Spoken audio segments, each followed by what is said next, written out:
Greetings, everyone, and welcome to our presentation today on accepted, waitlisted, or denied. I am Darren Worcester from EMA and admission.org, and I will be your host today. In a quick second, I will introduce our outstanding guest today, but first, I just want to say, this presentation as a whole isn't intended to help you better understand the situation that you may find yourself in, whether you received acceptance notices or waitlists or denials. And you're trying to understand, what your options are and what to do better as a whole. Every school is going to treat these situations differently, so I can't stress enough that, you should go back to the schools that you're applying to with your specific questions. Our goal really today is to help you feel more informed, so that you can feel better about going and having those conversations. All right, today's presentation is brought to you, thankfully, with support from Fork Union Military Academy. They are an all-boys day and boarding school for grades 7 through 12 and postgraduate in Fork Union, Virginia. And with us, we have Jackie Montero Sharp. She's the Director of Enrollment Management from Fork Union, as well as Samantha Blankenship. She's the Associate Director of Admission at Chatham Hall.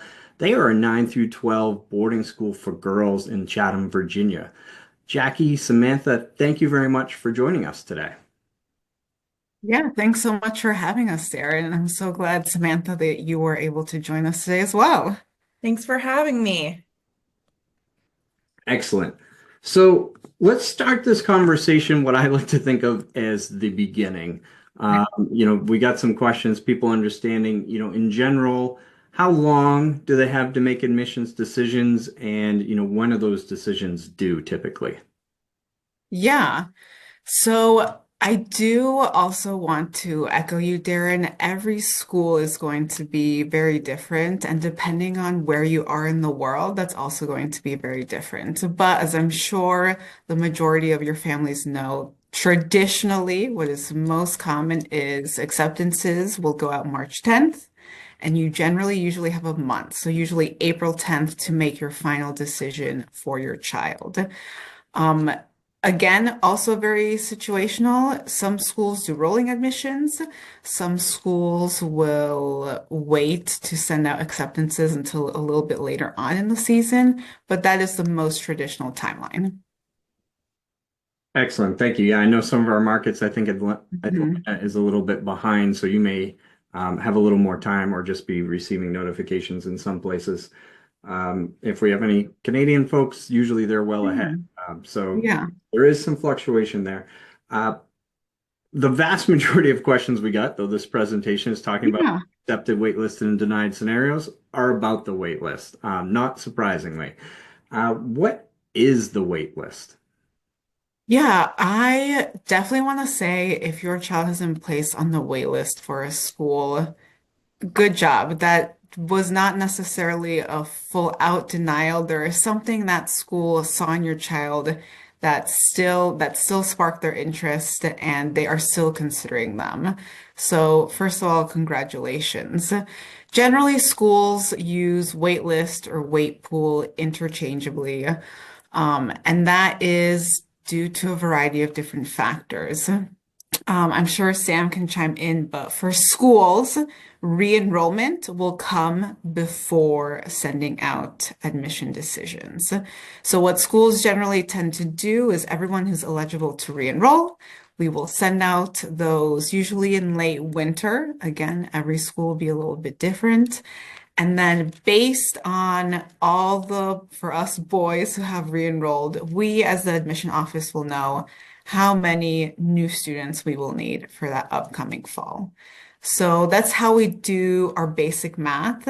We also, knowing how many boys we have accepted, we will look at our own historical data and we usually know our yield range. So yield will mean how many boys will accept our acceptance to Fork Union. So we'll eventually enroll to Fork Union in the fall. Based on our historical data, based on how many beds we have available in the barracks, is kind of how we build our new class.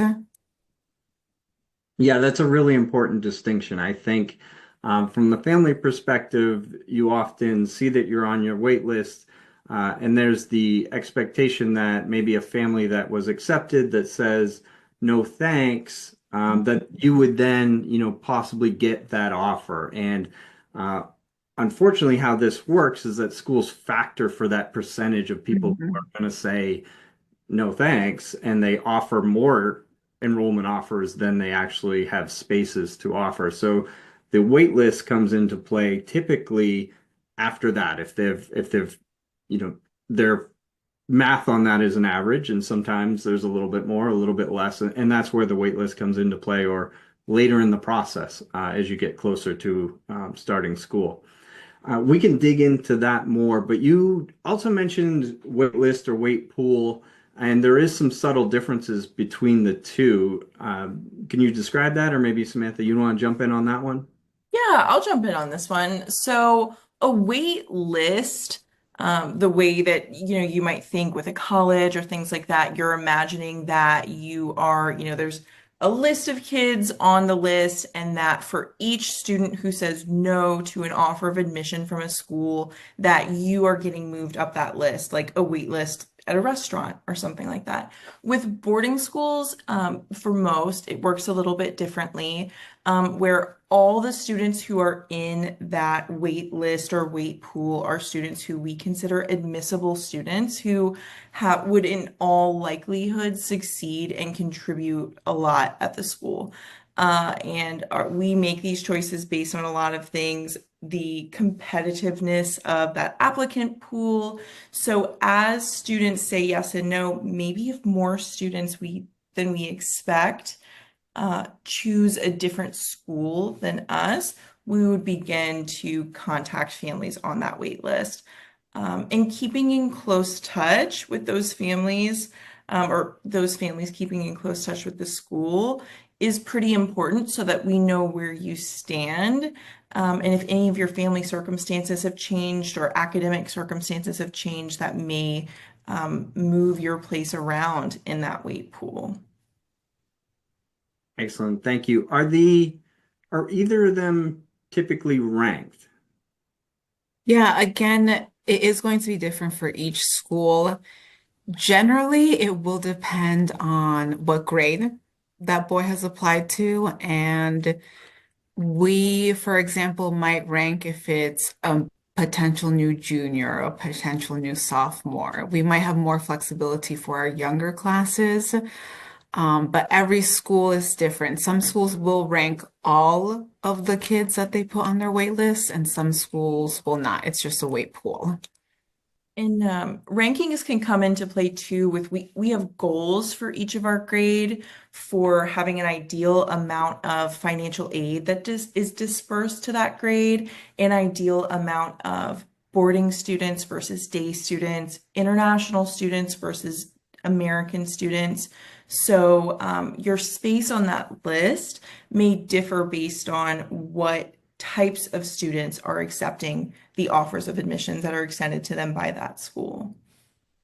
I think that's a great point. And I think one that's more common, right? More schools are moving towards weight pools first versus ranked lists.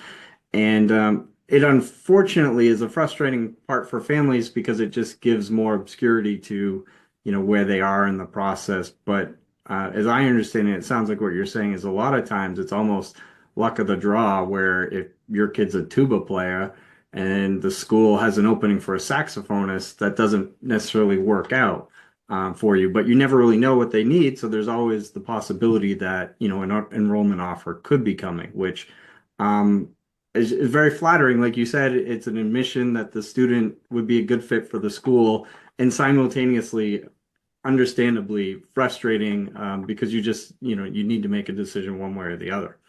Um, so what is the recommendation then for a family that's maybe they're on the wait list for one of their top choice schools, but have also received an offer to another school that they really like? What should they do in that scenario?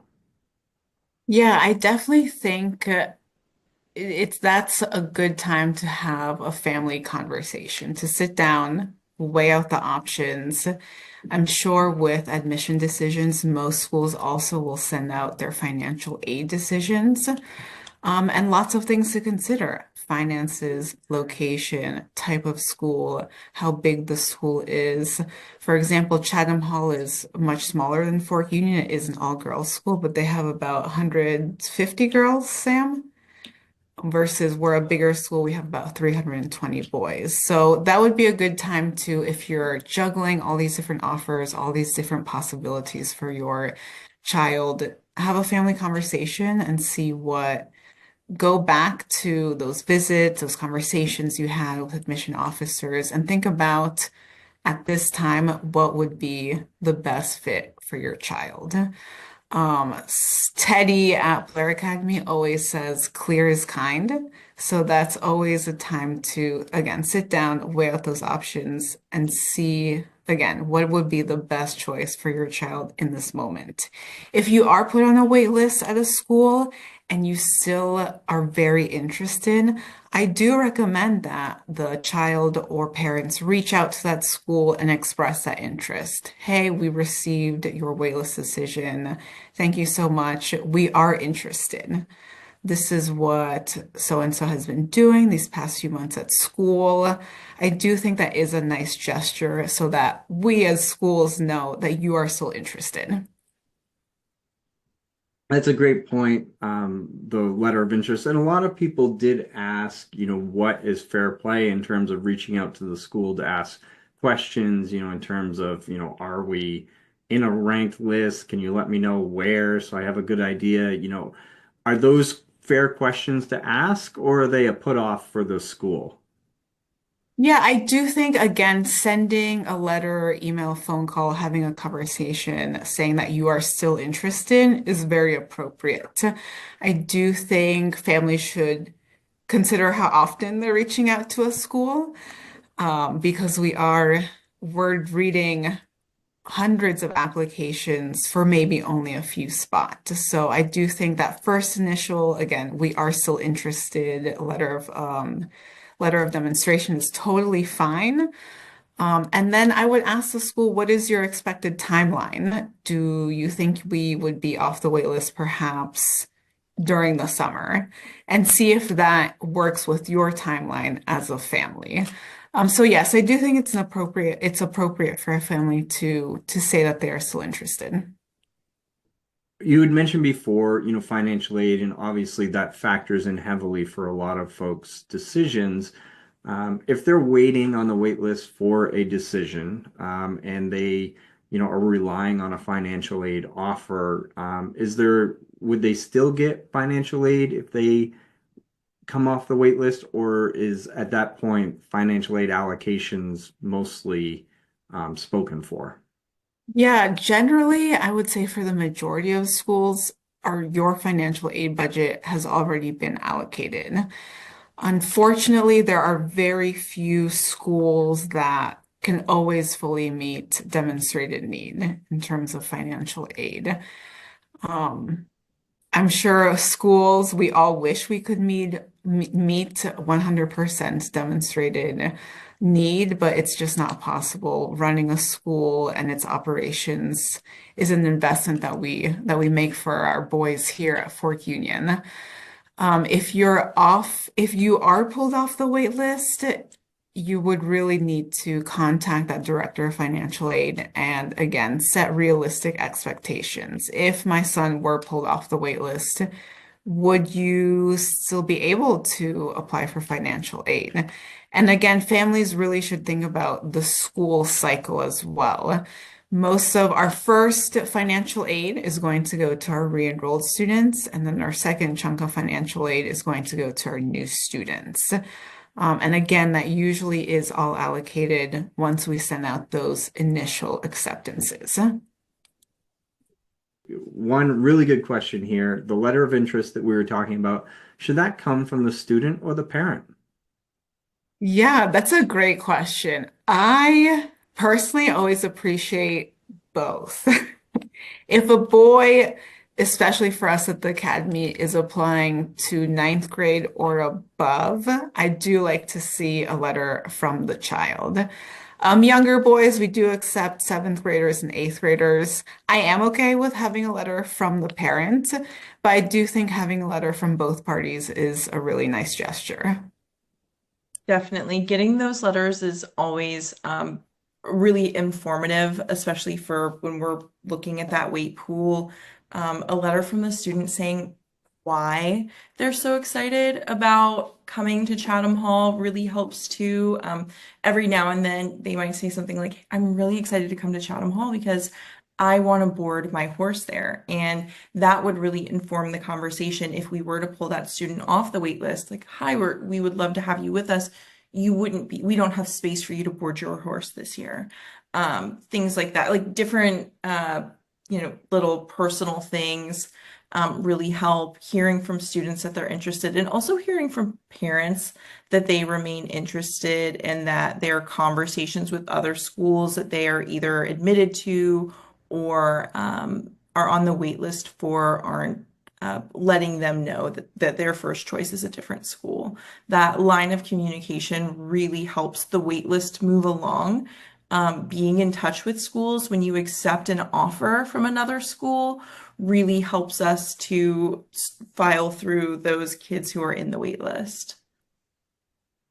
Another good question. I've seen this one before, and I think it's a great one to ask.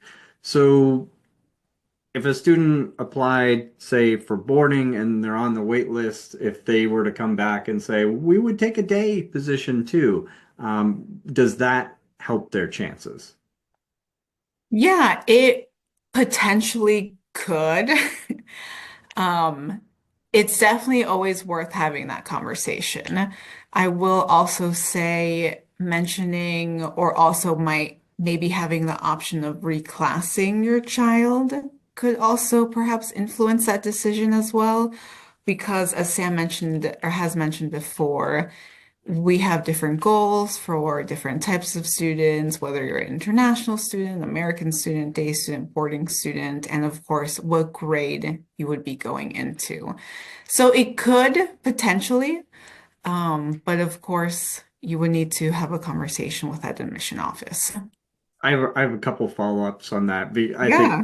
to what you're saying, probably the answer is different with every Yeah. school. Samantha and I were talking before this, and she was saying that their day population at Chatham Hall is very small compared to the boarding population. So, Sam, I'm guessing your answer might be a little different. Right, our answer is very different, and for many families too, about the aid aspect as well. If you're a family that would need significant financial aid to be a boarding student, but would not need financial aid to be a day student, that impacts things. Chatham Hall is a primarily about 95% boarding student population, and that's something that's really special about us that we hope to hold on to. So if you were to be interested in being a day student and share that you would be interested in boarding or vice versa, it depending on the way that yield that year went, the more flexibility a family can offer us in the admissions office gives us a lot more room to wiggle and see where we can get you in the door. Excellent. One person asked, is getting waitlisted a good thing? And maybe they came a little bit late to the presentation because I think ultimately what you guys have answered is that it's good in that it's an acknowledgement from the school that the student is admissible at the school, that they think the student would be a good fit. But it's also a little, would you say, bittersweet because it's also recognizing that there isn't enough room, at the time for that student. And so there's a chance that the student could end up getting an admissions offer, but probably that's a small chance. Would you agree with that?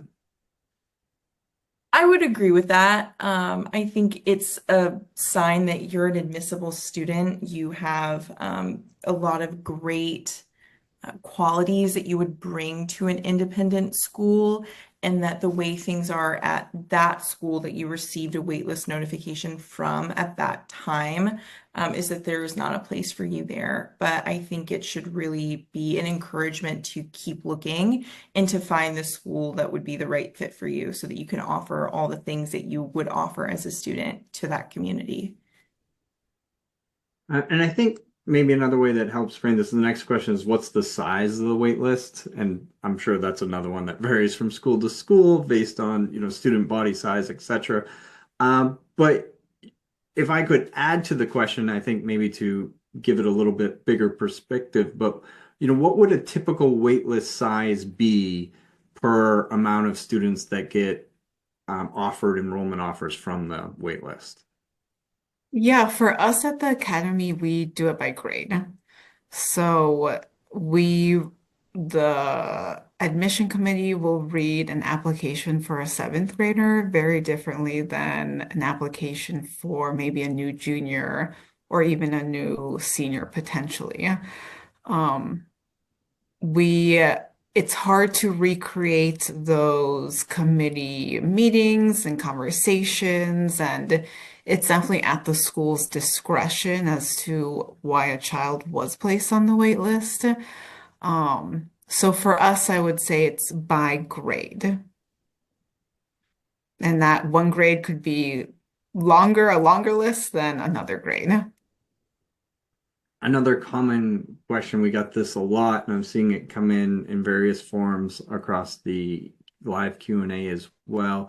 Is there anything a family can do to improve their stance of getting off the wait list? Or is the situation sort of what it is at that point? One of the things someone's asking is, should they take the SSAT again, in hopes of improving their scores? Is there anything like that that a family could do at this time to help their chances? Yeah, I do think families need to think about the timing of it all. April or March 10th rolls around and you were waitlisted immediately, there's probably not much your child could do right then and there. But if you check back with that school, let's say mid-May or even during the summertime, and you're still interested, give us an update about what he's been doing. How school has been going, the end of his spring semester, any new activities maybe that he's joined.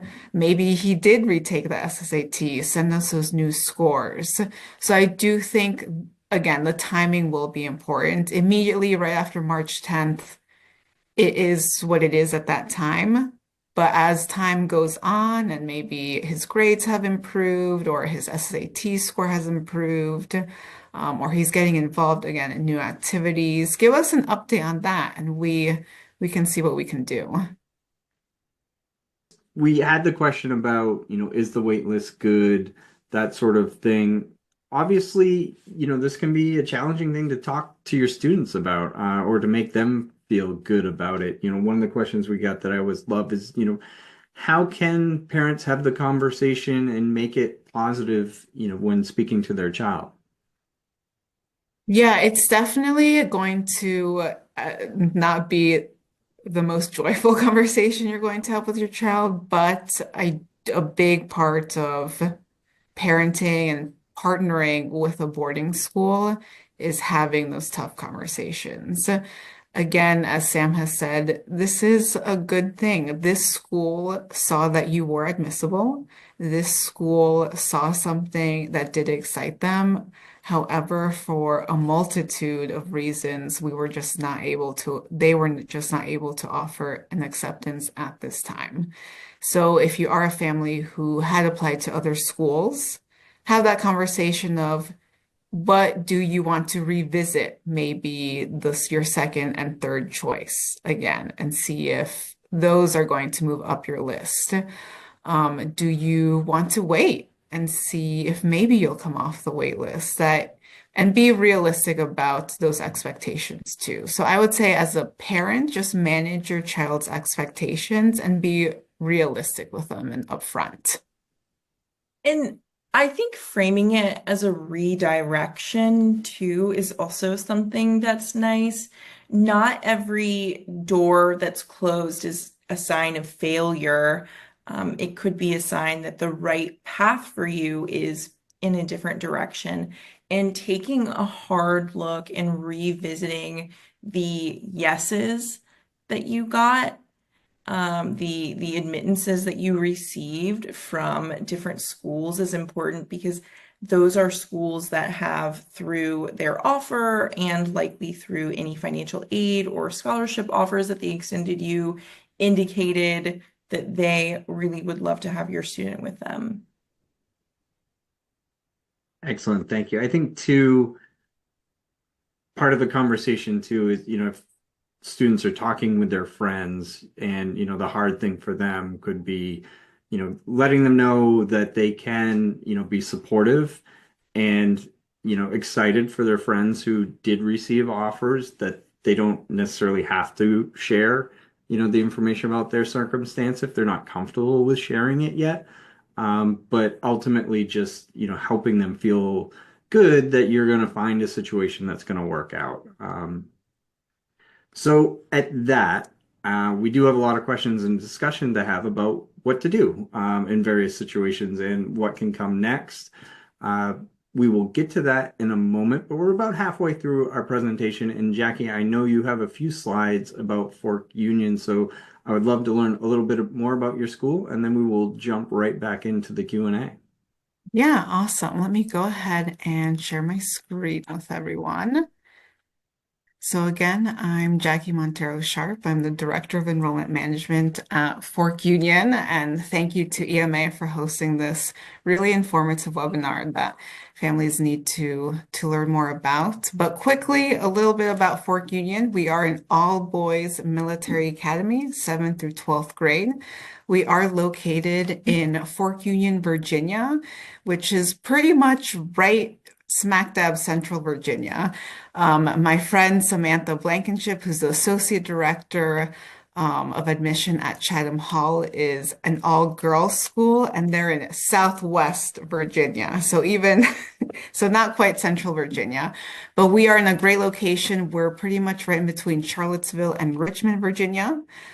We are mainly a boarding school, so 90% of our boys live here on campus. We have boys from 28 different states and 16 different countries, and we're about 320 students right now. There are quite a few military academies in the United States, and I'm always really excited when a military academy is on a family's list of independent schools. I do apologize if you hear our marching band in the background. They're practicing right now. But Fork Union does stand out because we are not a therapeutic school and we are not a reform school. We really do want to present ourselves as the best all-boys military school on the East Coast. I've had families tell me time and time again that we are really like a mini West Point for our boys.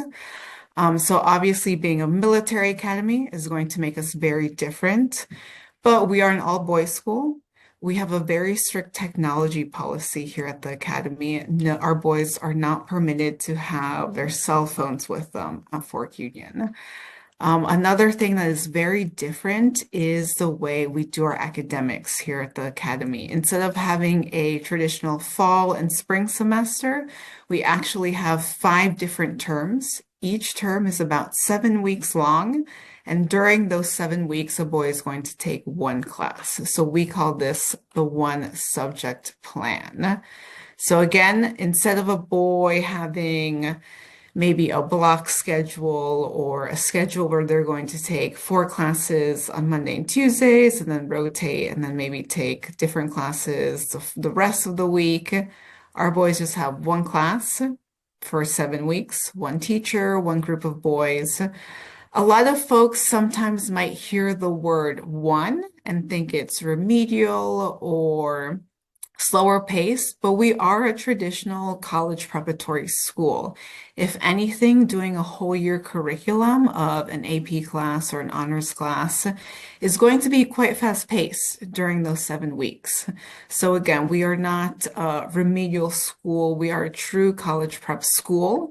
We've just taken an academic schedule and have made it our own. And we've been doing this since about the 1950s. So it's something that we have been doing for quite some time now. Again, like many other independent schools, Chatham Hall included, we have a really great student to teacher ratio. At a typical public high school, a teacher might be juggling a class of 30 boys. Here, our teachers have a class of about 12 to 15 boys.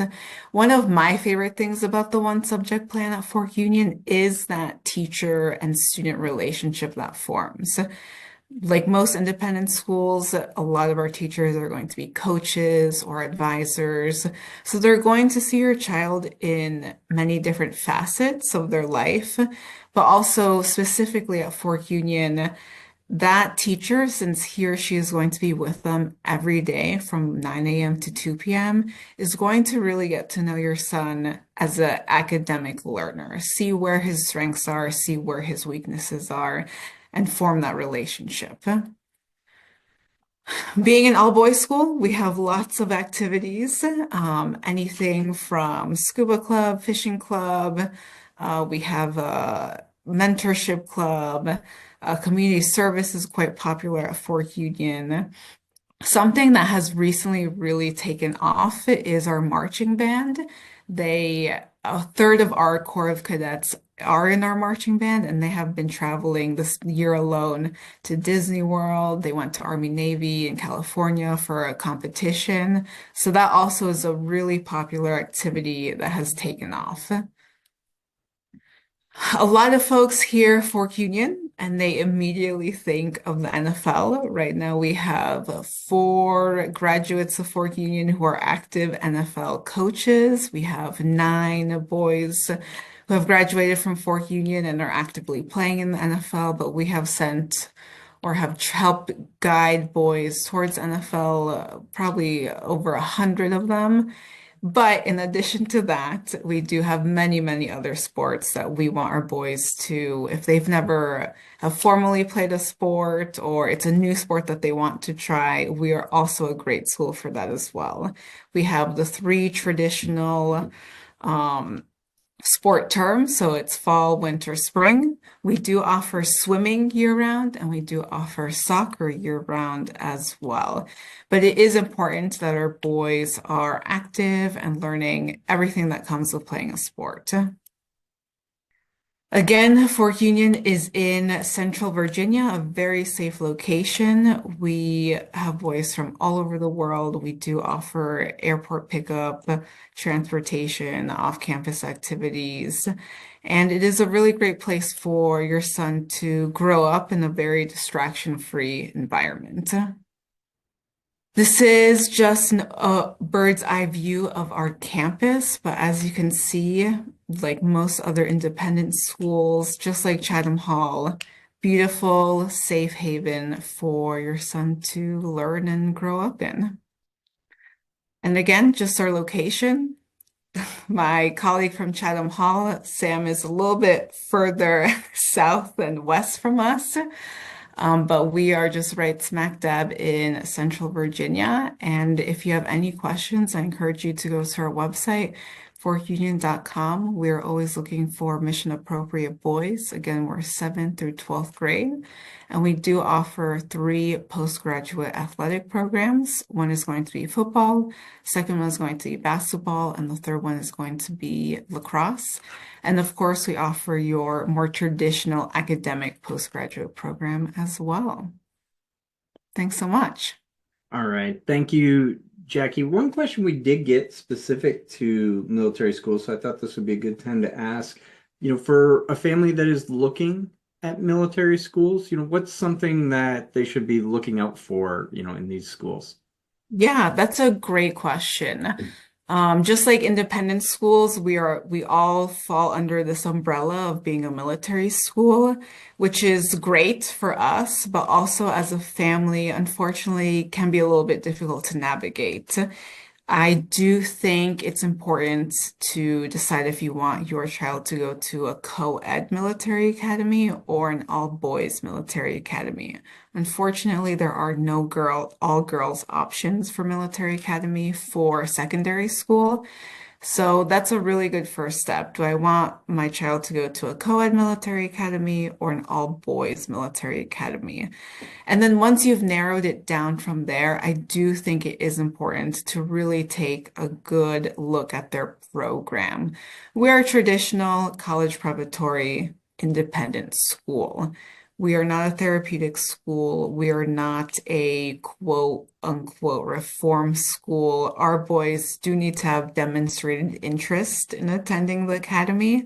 And this is an opportunity. It is not, it should not be viewed as a punishment or I'm sure there was this generation of folks where their parents would look at them and say, I'm going to send you to a military academy. That's something us here at Fork Union, we don't want. We, again, a lot of families like us because of the different way we structure our academic calendar, or the fact that we do have a more structured daily schedule than other schools. And perhaps my son needs that. Um, Athletic opportunities. We like that Fork Union has a history of producing athletes. Our marching band program, our son is very interested in that, and you folks travel a lot. So I do think if you are considering military academies, ask those questions. What type of boys go to your school? Do they have to have demonstrated interest? And tell me a little bit about your traditions and legacy. What are the types of men you have produced? Excellent. Thank you. Getting back to our waitlisted discussion, one of the questions is how long, somebody could be on the wait list. If I understand it correctly, students could still be getting offers from the wait list right up and even after school starts in the fall. Is that, common at your schools? Yeah, for us, it's definitely going to be until about the beginning of August. Once August comes around, we have pretty much, we know our class sizes, we know the new boys who are coming in, families have made those final decisions. Once August hits and families are still interested in the academy, they would need to reapply for the following academic year. Samantha, is that hold true for you too? That holds true for us as well. August is really our planning period. Who's going to be roommates, things like that. If there is a significant change in your family circumstances, or over the summer, your student has attended a summer academy like Wolfboro and or has grown in either their sport or education or something that you think would stand out to admit an admission office, we encourage you to be in touch with us.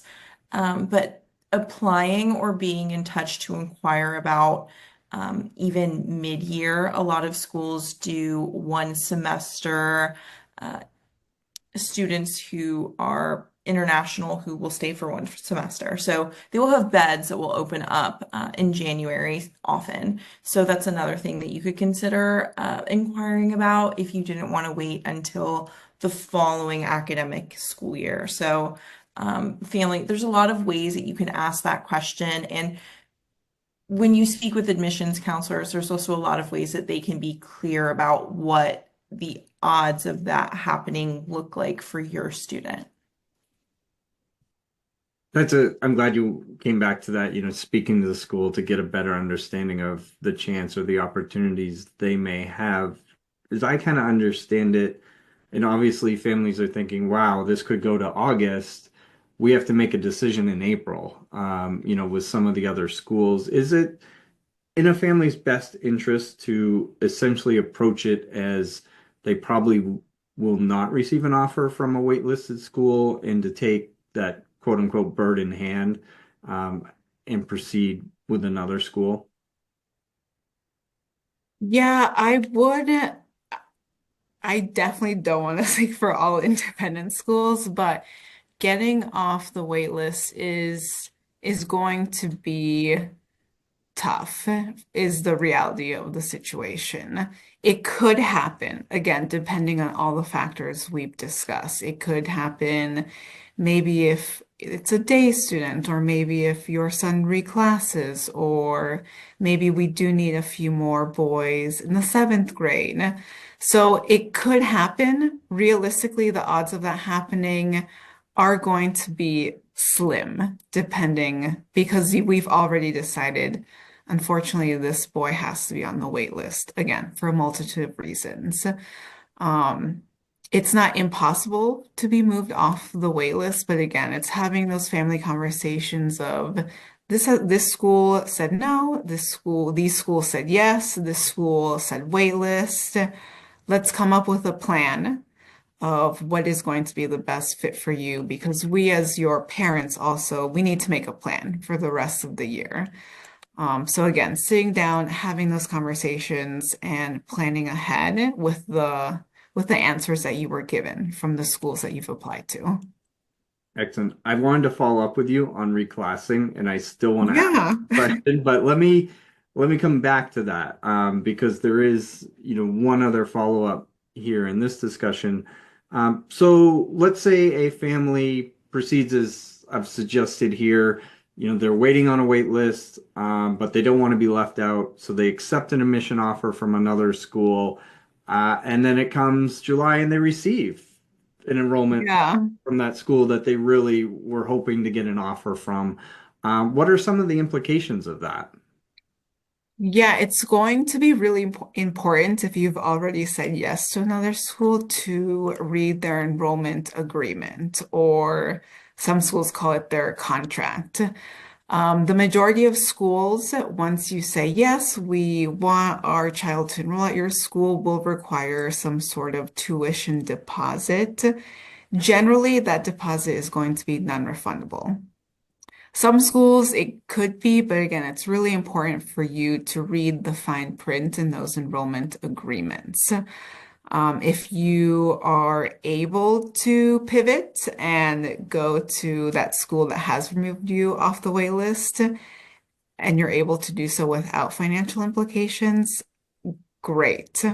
But again, it's really important to read the fine print in those agreements once you've said yes to a school. Okay. And going back to reclassing, can you explain what that is? Yeah, that's going to mean moving your child to either enrolling him in the same grade, or maybe even moving him back a grade.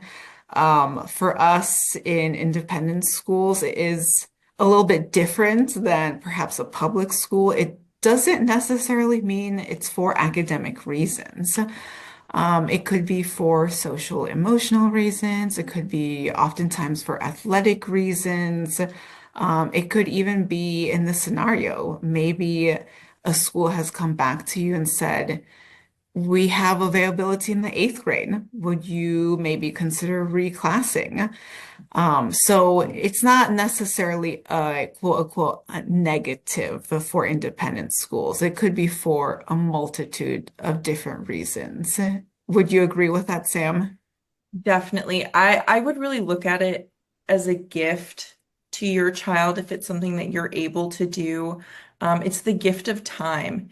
It's more Mhm. time to develop. It's more time to build friendships, which, so many boarding school graduates share that the friendships that they build there are friendships that last and sustain them for a lifetime. It's more time to prepare for college, or like at the academy, prepare for the sport that they plan to play in college. So it's really a gift if you're able to offer it to your child, to give them that time.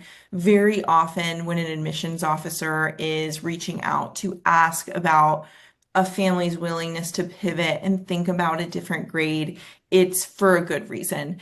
They may see qualities in maturity that in your child that may make them a better fit for a younger grade. They may even see the perfect group of friends for them in that younger grade as well. And so being able to offer your child the gift of time at a boarding school is something that though they may not appreciate it in the moment or understand in the larger context what it means, it sounds like being held back. They will come to appreciate it, certainly. And something I also always tell a boy who might view it as, oh, I'm being held back, or oh, I don't want to necessarily repeat a grade. No one really has to know. I mean, unless you might have another friend at your school going to perhaps that same independent school, or maybe someone already at that school knows your family. But no one really has to know that he necessarily would be reclassing. I mean, no one would be the wiser. He's just a new eighth grader, and that's that. So it is really, again, like Sam said, that gift of time. Yeah, I'm glad that you guys both position it as it's not a negative thing, because I think that's the, outside perspective. But as I understand it, reclassing is very common in independent schools. And if your child did reclassify, they likely wouldn't be the only one doing so. So we're at the 10-minute warning here, and we've talked mostly predominantly about wait lists. So I do want to make sure we're covering some of the other scenarios for folks.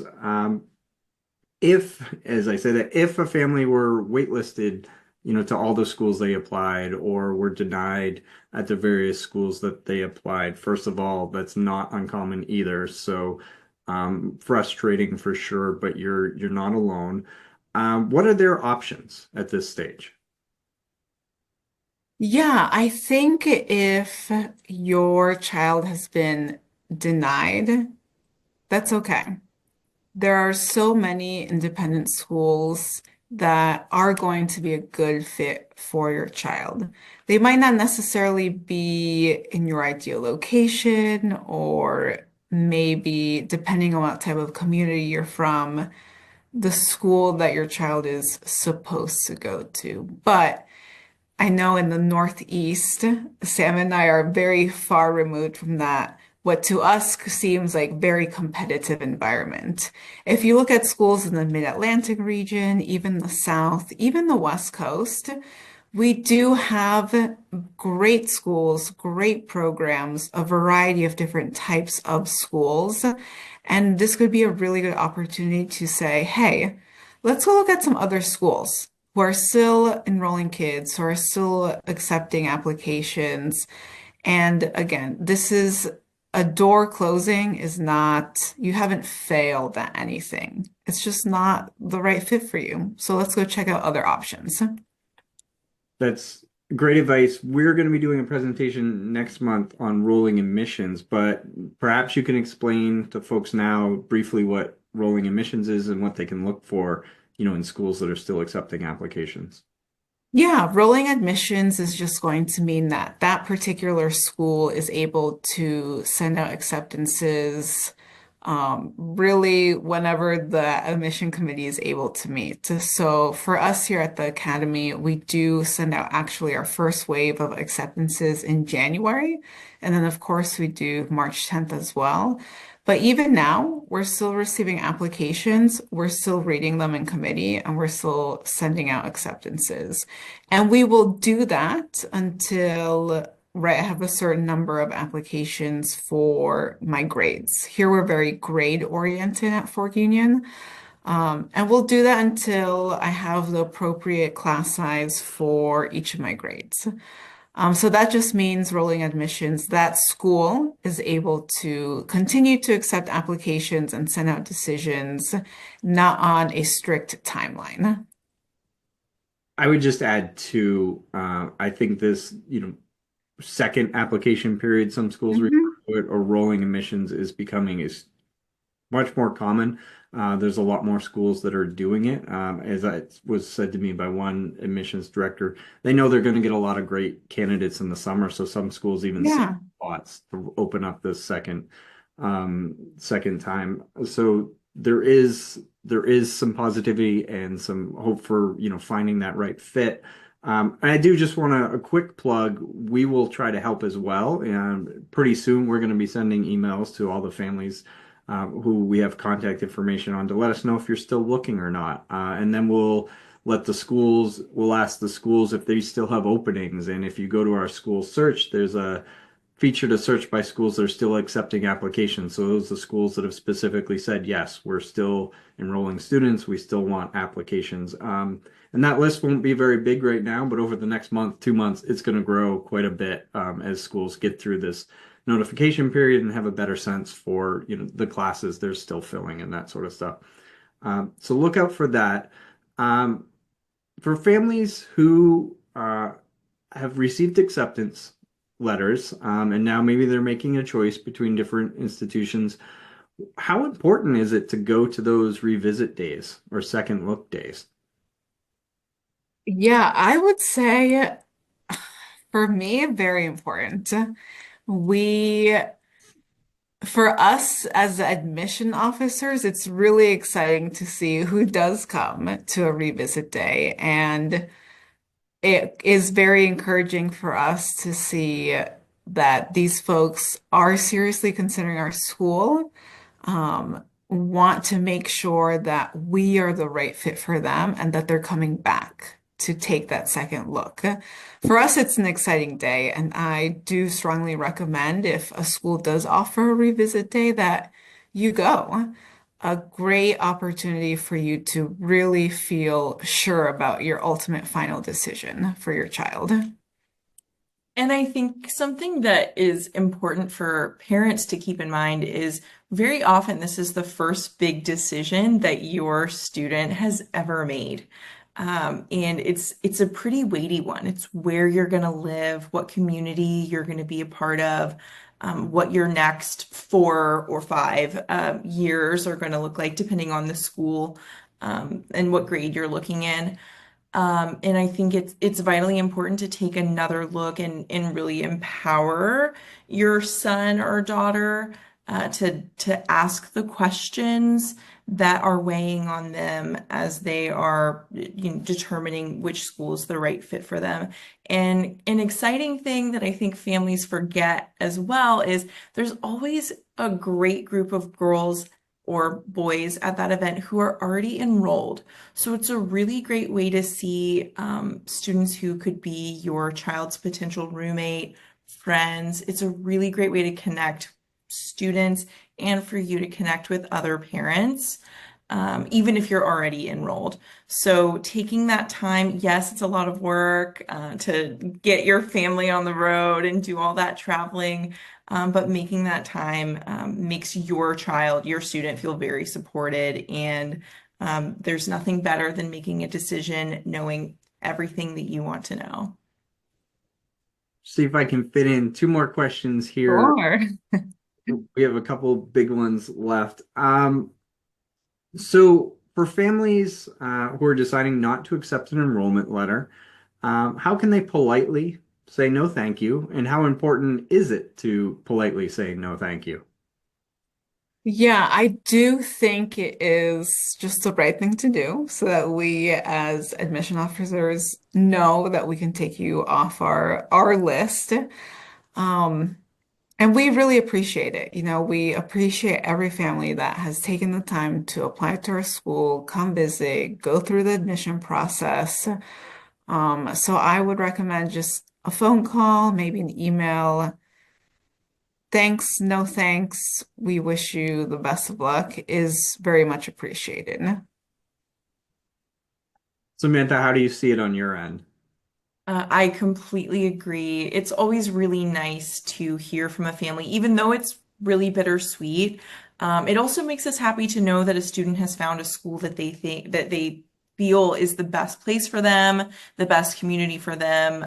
In the admissions world, our biggest goal is just for students to end up in an independent school where they're going to be happy, where they're going to be making contributions, and growing into great people. And we very often will see students that we've interacted with and who we've interviewed and applied and the whole process when we're at, a lacrosse game supporting our students. And so we will run into you again over the years. Buttoning things up nicely, I think, is a great lesson to teach your students as well. And, leaving that door open for if you ever decide to make a change in the future. It's a great way to finish things up, especially if you have visited, applied, and typically built a relationship with that admissions office. Both of you, such great points, and I love the part about, you're probably going to run into each other again. And that's really good to keep in mind, especially if maybe it's your first kid that's applying to school. The industry is very close-knit and very small, and that admissions counselor that you worked with for your first kid at one school could be the person you find yourself talking to again at another school with your next kid. So always good to leave positive experiences behind. All right, final question. For families that were denied, is it appropriate and acceptable for them to reach out to the school and ask for feedback? Yeah, I think that's very fair. If you are a parent, it's very fair for you to reach out to the school and ask those questions. Are there anything we could have done differently? Was there a big red flag? I think that's totally fair. You do have to keep in mind that most of these conversations that we have in admission committee are private. And for us, teacher recommendations, counselor recommendations are also private as well. So don't be disappointed if that admission counselor can't give you very specific details on why your son or daughter was denied admission. But generally, we could give you a broad picture.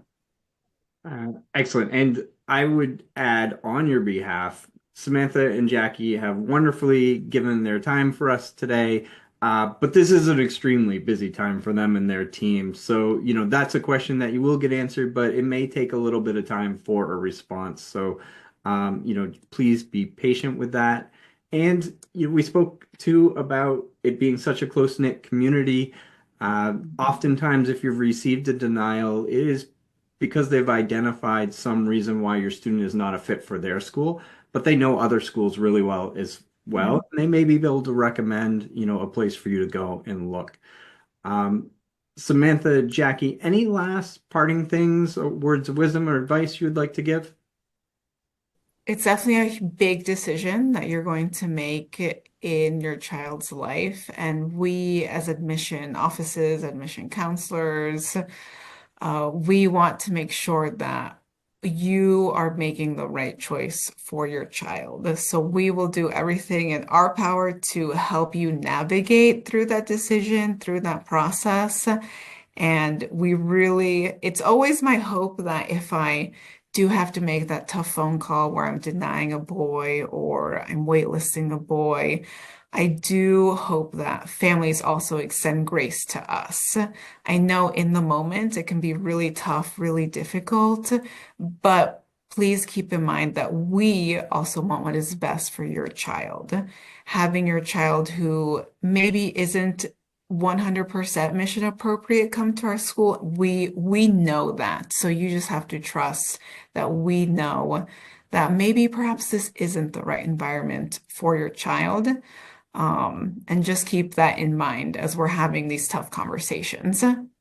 Right, right. You're an expert on your student, and we're an expert on our school. And following whatever decision we send, being in touch and giving that opportunity to flesh that out a little bit, I think can really help guide your family on the right next steps.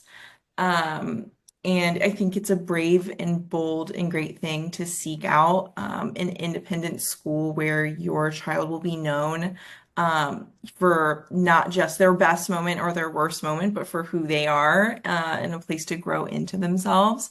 So putting yourself out there and being brave is a hard thing. And sometimes you will get denials and wait lists, but Keeping an eye on those schools who are accepting you, sending your child an offer of admission, and knowing that they're an expert on their school and they see your child thriving there, is a great thing, and it should feel very uplifting.